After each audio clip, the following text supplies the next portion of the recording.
Hi guys, welcome back to my channel. आज की video में हम देखेंगे कंपाइलर और इंटरप्रेटर के बीच में डिफरेंस। ये जो क्वेश्चन है ये आपके वाइवास और इंटरव्यू में पूछा जाता है एंड अगर आप यूनिवर्सिटी एग्जाम के प्रिपरेशन कर रहे हैं तो उसमें भी आपको काफ़ी ज़्यादा बेनिफिशियल होने वाला है।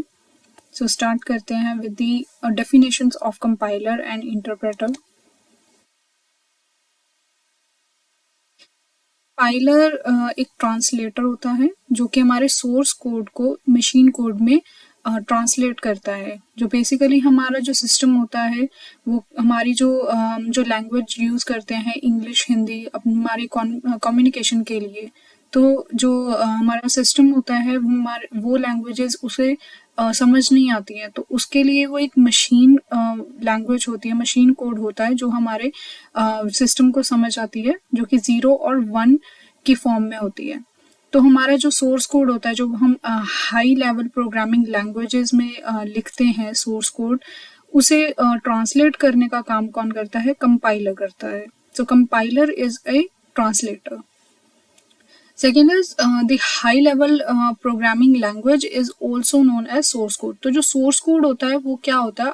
आप जो कोडिंग कर रहे हैं हाई लेवल लैंग्वेज का यूज़ करके, जो लैंग्वेजेस हैं पाइथन हो गया, जावास्क्रिप्ट, सी प्लस प्लस, ऐसी और भी बहुत सारी लैंग्वेजेस हैं जो कि हाई लेवल प्रोग्रामिंग लैंग्वेजेस हैं।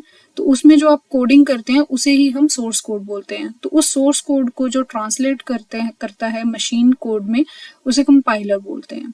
A computer machine does not understand these high level programming languages। जैसे कि मैंने आपको पहले बताया कि हमारी जो कंप्यूटर्स होते हैं, सिस्टम होते हैं, वो हमारी लैंग्वेजेस को जो हम डेली यूज़ करते हैं कम्युनिकेट करने के लिए, जो लैंग्वेजेस होती हैं वो अंडरस्टैंड नहीं करती है। तो उनके लिए एक मशीन लैंग्वेज होती है, मशीन कोड्स होते हैं जिनको वो अंडरस्टैंड करते हैं। जो कि 0 और 1 की फॉर्म में होते हैं। A program in zeros and ones in binary form to perform the task। Compiler क्या है? ये एक सॉफ्टवेयर प्रोग्राम है जो कि हमें बताता है कि हमारे प्रोग्राम में कोई एरर है या नहीं है। अगर हमारे प्रोग्राम में कोई एरर होता है तो एक एरर मैसेज जनरेट करता है और हमें उसको ठीक करना होता है अपने प्रोग्राम में। जब तक हम उस प्रोग्राम को ठीक नहीं करते हैं तो वो एरर वो शो करेगा। कंपाइलर एक सॉफ्टवेयर प्रोग्राम है जो कि किसी भी प्रोग्राम में कितने एरर्स हैं या एरर नहीं है उसे बताने का काम करता है। अगर हमारे प्रोग्राम में एरर्स हैं तो वो सभी एरर्स को हमें डिस्प्ले कर देगा कि आपके प्रोग्राम में लाइन नंबर मेंशन करके कि आपके प्रोग्राम में फॉर एग्जांपल 3rd लाइन पे आपका एरर है, 8th लाइन पे, 10th लाइन पे। तो वो जितने भी हमारे पूरे प्रोग्राम में जितने भी एरर्स होते हैं वो सभी डिस्प्ले कर देता है और हमें उन देख के उनको एरर्स को हमें खुद ठीक करना होता है अपने प्रोग्राम में। तो कंपाइलर का जो एक मेन जो फीचर है वो ये है कि ये पूरे के पूरे आपके प्रोग्राम को एक ही बार में कंपाइल करता है, मीन्स ट्रांसलेट करता है मशीन कोड में।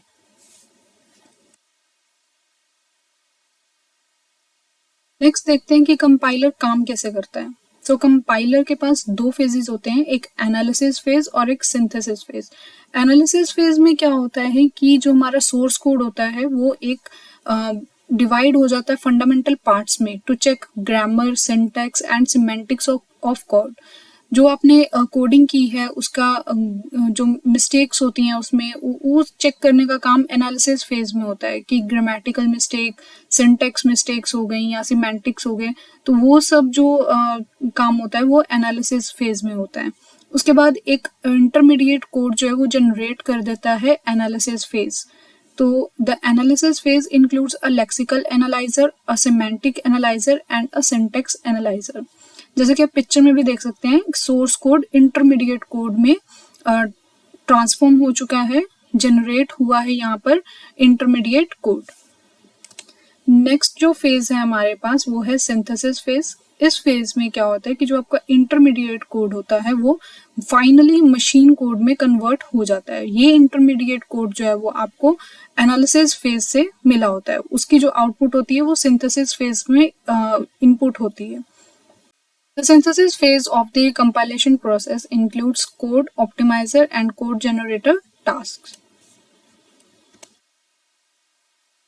Next is interpreter. तो इंटरप्रेटर्स क्या होते हैं? ये भी एक ट्रांसलेटर होते हैं जस्ट लाइक कंपाइलर, लेकिन इसमें जो डिफरेंस है वो क्या है कि ये लाइन बाय लाइन आपका जो सोर्स कोड होगा उसको ट्रांसलेट करता है। An interpreter converts high-level programming language into machine-level line by line while interpreting and running the program.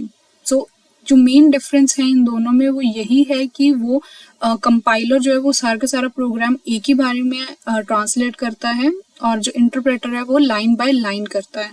The interpreter reads a single statement and shows the error if any.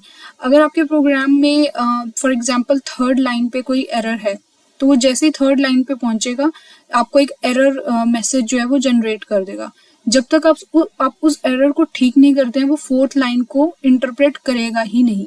अगर आपने third अपनी line को ठीक कर दिया अपने source code में तो फिर वो आगे इंटरप्रेट करना लाइन बाय लाइन स्टार्ट कर देगा। जब तक आप थर्ड वाली लाइन को आप ठीक नहीं करेंगे, उसके एरर को सॉल्व नहीं करेंगे, वो नेक्स्ट लाइन में इंटरप्रेट करना स्टार्ट नहीं करेगा। So you must correct the error to interpret the next line. तो यहाँ पर डायग्राम, ब्लॉक डायग्राम में आपको क्या दिख रहा है कि सोर्स कोड जो है वो हाई लेवल लैंग्वेज में लिखा होता है, देन इंटरप्रेटर उसे इंटरप्रेट करता है एग्जीक्यूटेबल कोड में, विच मीन्स मशीन कोड में ट्रांसलेट करता है। अब यहाँ पर इंटरप्रेटर लाइन बाय लाइन कर रहा है, तो फर्स्ट लाइन को जैसे उसने इंटरप्रेट किया तो नेक्स्ट जो हमारा कंट्रोल है वो फिर से सोर्स कोड पे जाएगा, क्योंकि फॉर द नेक्स्ट इंस्ट्रक्शन, तो नेक्स्ट जो लाइन बाय लाइन इसमें होता है तो नेक्स्ट इंस्ट्रक्शन को इंटरप्रेट करने के लिए मशीन कोड से जो हमारा कंट्रोल फ्लो है वो फिर से सोर्स कोड पे जा रहा है।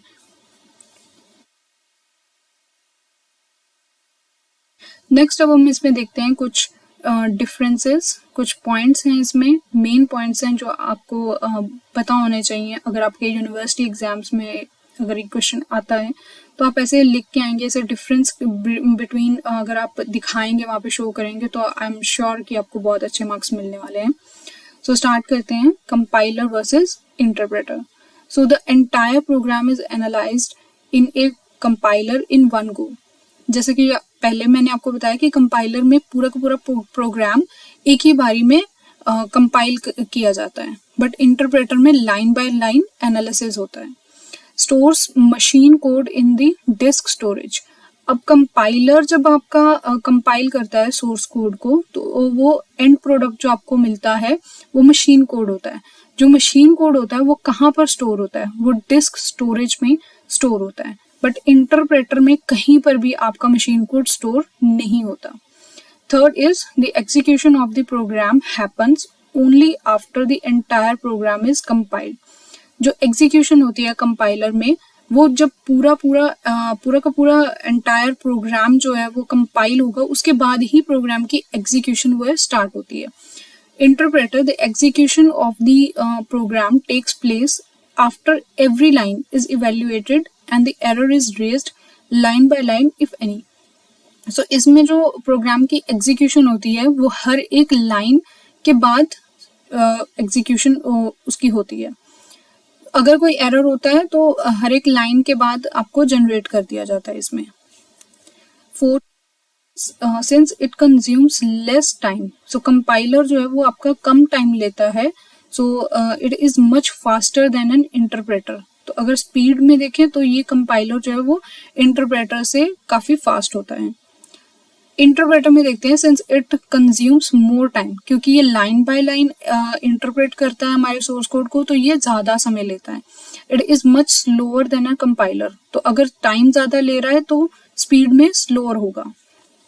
Next is all the errors are shown at the end of the compilation and the program can not be run until the error is resolve. So compiler में क्या है कि आप देखते हैं कि आपके प्रोग्राम में अगर 5 टोटल एरर्स आ रहे हैं तो जब आप कंपाइल करते हैं अपने प्रोग्राम को तो एंड में आपको एक पूरी लिस्ट आ जाती है कि आपके प्रोग्राम में ये वाली लाइन पे दिस एरर है।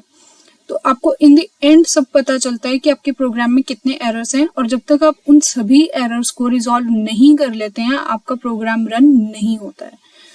इंटरप्रेटर में देखते हैं, displays the errors from line to line The program runs till the error is found and proceeds further on resolving. So interpreter में क्या होता है कि लाइन टू लाइन जब आप इंटरप्रेट करते हैं ये एरर आपको तभी दिखाता है। जैसे मैंने एग्जांपल दिया था पहले कि थर्ड लाइन पे अगर आपका एरर है तो ये जैसे ही थर्ड लाइन पे आएगा आपको एक डिस्प्ले कर देगा, मैसेज डिस्प्ले करेगा कि आपकी थर्ड लाइन पे एक एरर है। आप जब तक उस एरर को रिजॉल्व नहीं करते हैं ये आगे नहीं इंटरप्रेट करेगा आपके प्रोग्राम को।